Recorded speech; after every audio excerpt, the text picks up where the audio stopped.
बिस्मिल्लाहिर्रहमानिर्रहीम। अस्सलाम वालेकुम दोस्तों। अशरफ आसमी रिसर्च सेंटर लाहौर से आपकी खिदमत में हाजिर है। दोस्तों, बेटों, बेटियों, बहनों, भाइयों, खास तौर पे जो मेरे नौजवान वकला दोस्त हैं, इस टॉपिक को क्रिमिनल ट्रायल में बड़ी अहमियत हासिल है। तो जनाब, आज हम जो चीज देख रहे हैं, डिस्कस करने लगे हैं विथ एपेक्स कोर्ट्स जजमेंट, वो है नाइट अकरेंस। रात के वक्त अगर वकूआ हुआ है तो उसको किस तरीके से फिर जांचना है। इस हवाले से नाजरीन, लैंडमार्क जजमेंट है लाहौर हाई कोर्ट की 2019 YLR 59 लाहौर। इसमें जनाब बयान किया गया है, although occurrence took place at night time, yet the PWs have given the source of identification by stating that they identified the appellant at the spot in the light of electricity bill। Electricity bill मुंह में चढ़ गया, bulb है, क्योंकि bill इतने ज्यादा बिजली के आते हैं कि इलेक्ट्रिसिटी के साथ बिल का लफ्ज मुंह में चढ़ा हुआ है। इससे अंदाजा लगा लें कि ये बिजली के बिल कितने हमारे हुसान पे सवार हुए हैं, बल्कि हुसान खता कर दिए इन्होंने। तो जनाब, इलेक्ट्रिसिटी बिल, फिर बिल आ गया बल्ब। इलेक्ट्रिसिटी बल्ब जो है, अकरंस जो था वो रात के वक्त था। तो जिसने आइडेंटिफिकेशन की, मुल्जिम की, उसने कहा कि जनाब मैंने इसे बल्ब की रोशनी में पहचाना था। Pursual of evidence aforesaid, PWs revealed that they remained consistent on all material points and there was no discrepancy in their evidence। उन्होंने कहा जनाब जितने भी एविडेंस PWs ने दिए थे उसमें वो कंसिस्टेंट रहे हैं, कहीं उन्होंने जो है ना वो अपनी बात से फिरे नहीं है। They have given full details of occurrence leading to the murder of Mr. Mohammed Ishaq disease at the hands of the appellant। तो उन्होंने जनाब जो गवाहान थे उन्होंने पूरी डिटेल दी है उस वाक़े की जिसकी वजह से मोहम्मद इसहाक जो था कत्ल हुआ appellant के हाथों। Zulfikar PW5 was cross-examined by a learned defense counsel at length, but defense failed to shatter the evidence of said eyewitness। तो जनाब डिफेंस काउंसिल ने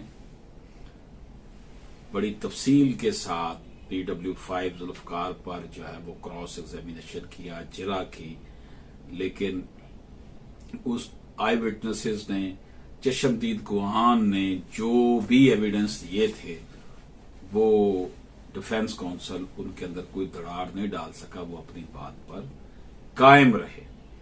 तो ये दोस्तों नाइट अकरेंस में सोर्स ऑफ लाइट के हवाले से हमने बात की। इसी तरह एक और जजमेंट है 2016 YLR 2036 लाहौर।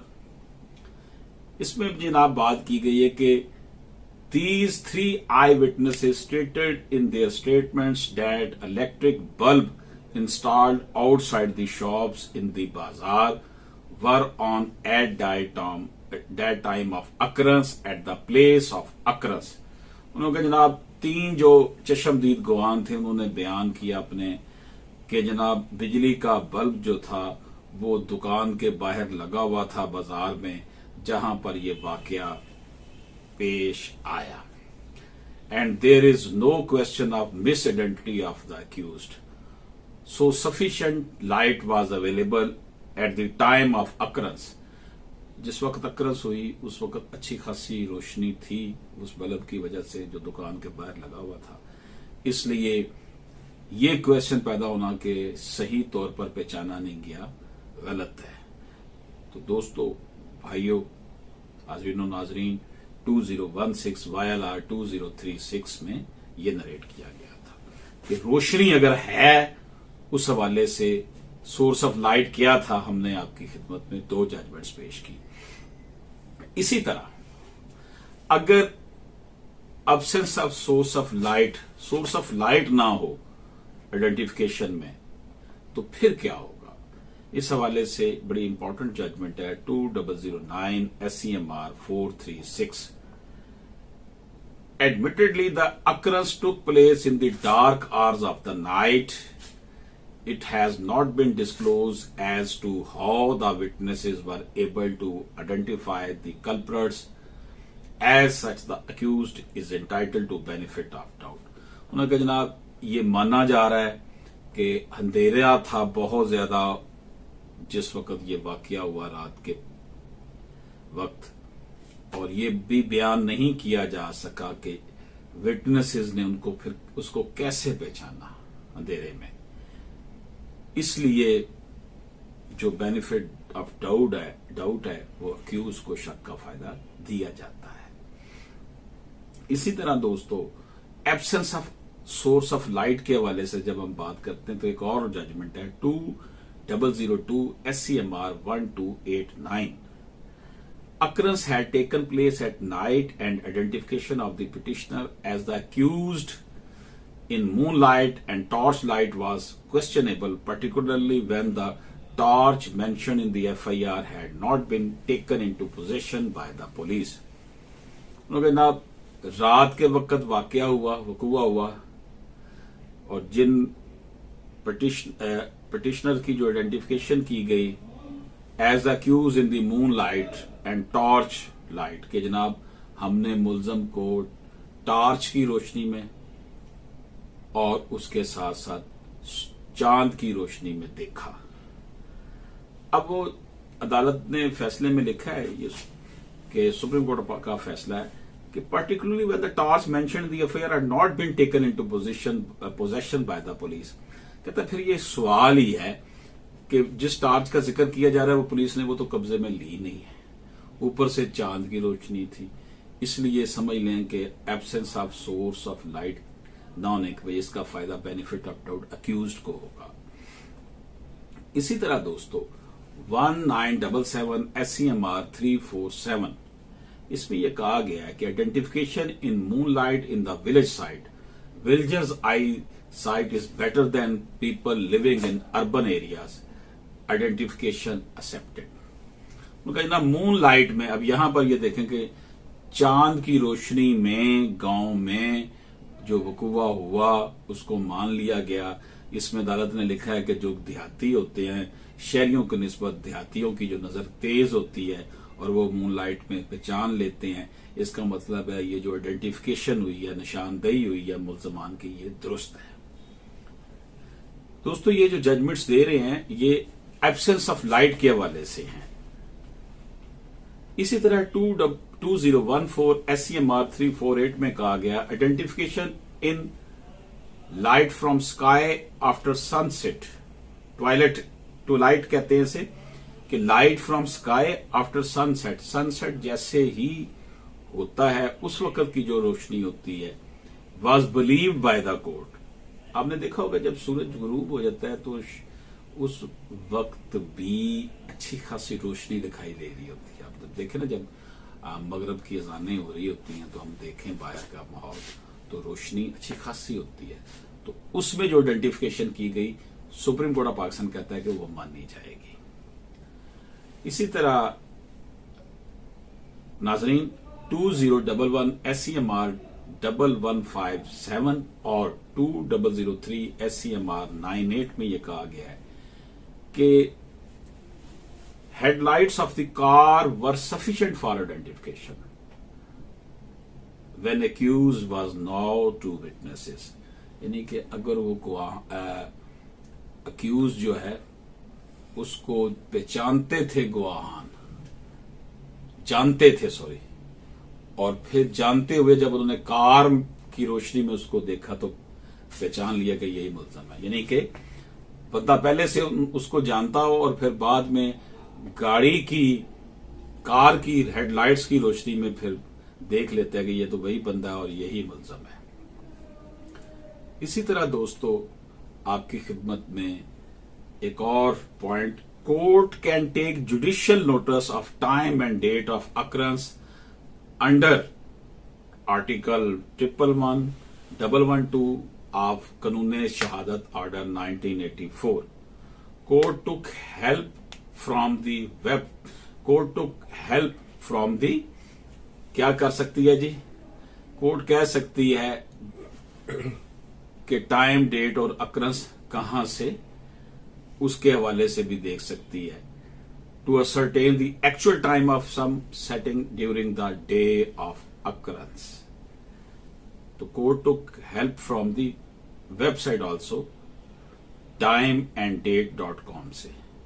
ये जजमेंट में कहा गया है 2018 YLR 550 लाहौर DB में कहा गया कि court can took help from the website www.timeanddate.com से. किस हवाले से? टाइम एंड डेट अकरेंस के देखने के हवाले से. तो नाजरीन, identification of accuse in low light, अगर लो लाइट हो तो फिर कैसे देखना है उसे?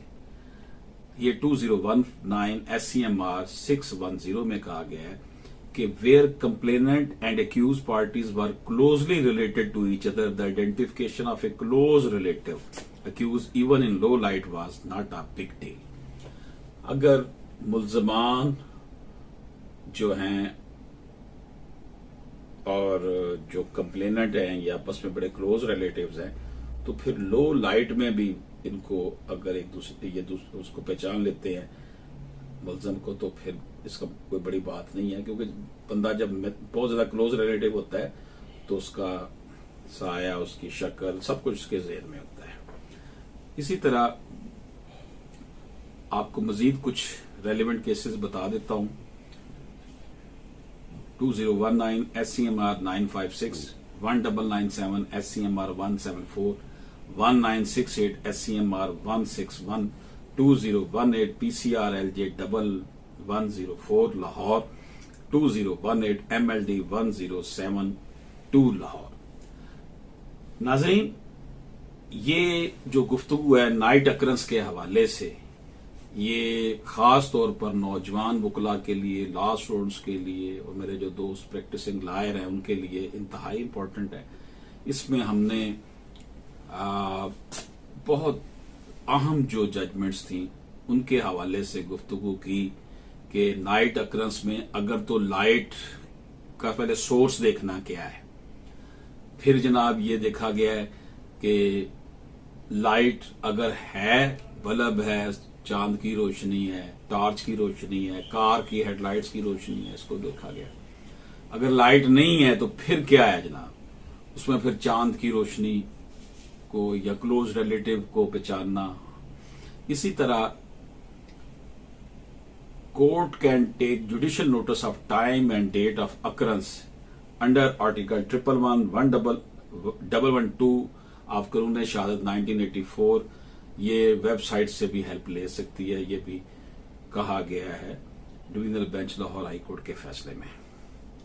इवन अगर क्लोज रिलेटिव बंदा हो, अक्यूज्ड और कंप्लेनेंट का आपस में क्लोज रिलेशन हो, तो फिर वो भी आइडेंटिफिकेशन अक्यूज की जा सकती है, इवन लो लाइट में भी. तो आज की ये गुफ्तगू हमने आपकी खिदमत में पेश की. ये जितनी भी टूटी फूटी कोशिशें हैं ये सदका जारिया है. इसका मकसद ये है कि कौमी ज़बान उर्दू में समझकर चीज़ों को अवामुन्नास तक, अपने नौजवान वकला तक, और जो दोस्त है हम आप इंटरेस्ट लेती है जनरल पब्लिक या जर्नलिस्ट हमारे जो भाई हैं उन तक ये पहुंचाया जाए. इसमें कतन ये कोई लेक्चर नहीं है, ये टूटी फूटी कोशिशें हैं मेरी. मैं खुद सीख रहा होता हूँ जब ये चीज़ें तैयार करता हूँ, मटेरियल ढूंढता हूँ किताबों से, वेबसाइट से, तो आपकी खिदमत में पेश कर देता हूँ. इस दुआ के साथ आपसे इजाज़त चाहता हूँ कि अल्लाह पाक हमें बेबाक, न डर और बाज़मीर बनाए.